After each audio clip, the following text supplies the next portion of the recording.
Ces œuvres exposées à la Maison de France sont réalisées par des peintres, des céramistes et des photographes. Une quarantaine d'artistes regroupés au sein de l'Association internationale des arts plastiques auprès de l'UNESCO.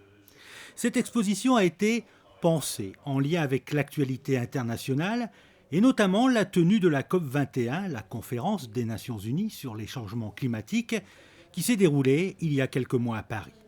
Son thème a ainsi fait appel à la réflexion sur notre impact sur l'environnement. Un appel à projet a été lancé pour sélectionner les artistes. Depuis les Égyptiens, en passant par le Moyen-Âge et la Renaissance, la nature a toujours inspiré les artistes. Depuis la nuit des temps, la nature et l'art ont fait bon ménage. C'est-à-dire qu'il y a un aphorisme d'Oscar Wilde qui dit la nature imite l'art. Et ça, c'est formidable parce qu'en vérité, à force d'interpréter les artistes, à force d'interpréter la nature, ils finissent par donner une image de la nature que nous intégrons à notre vision du monde et que nous retrouvons dans la nature. Et on peut se dire que, ah tiens, formidable, ce coucher de soleil ou cette vue sur la montagne Saint-Victoire, c'est tout à fait une œuvre de Cézanne ou Gauguin, etc. Et c'est dans cet esprit que c'est vrai qu'il y a une connivence de l'art et de la nature. Les artistes livrent ici un discours différent sur la nature et le climat et s'interrogent sur le comportement des hommes dans l'environnement. Ils veulent faire prendre conscience aussi à l'être humain que s'il n'est pas respectueux de la nature, celle-ci connaîtra des conséquences dramatiques. Depuis Nicolas Poussin et même avant, les artistes se sont intéressés à la nature.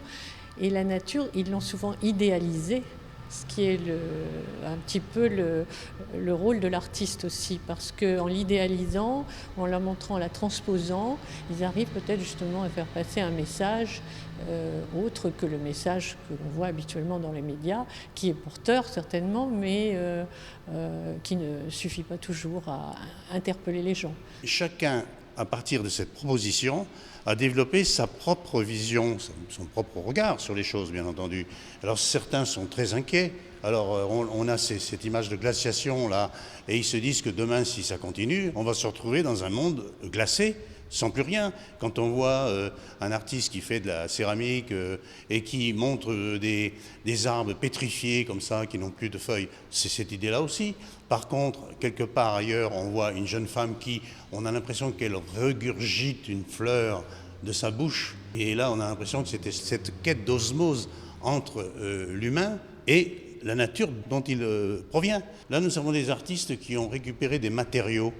Et ces matériaux, c'est quoi? Ce sont des déchets. Et on est en plein dans la préoccupation actuelle. Les artistes montrent l'exemple. Ils utilisent des déchets pour en faire des pièces d'une œuvre d'art. Et c'est cette sorte de vitrail métallique que nous avons dans l'exposition. Voilà des exemples concrets de l'approche que les artistes ont de la nature et à travers leur art. La nature de l'art permet de faire durer la réflexion sur le climat, mais l'objectif de l'exposition est aussi de promouvoir les arts, ainsi que la francophonie et la France dans le monde.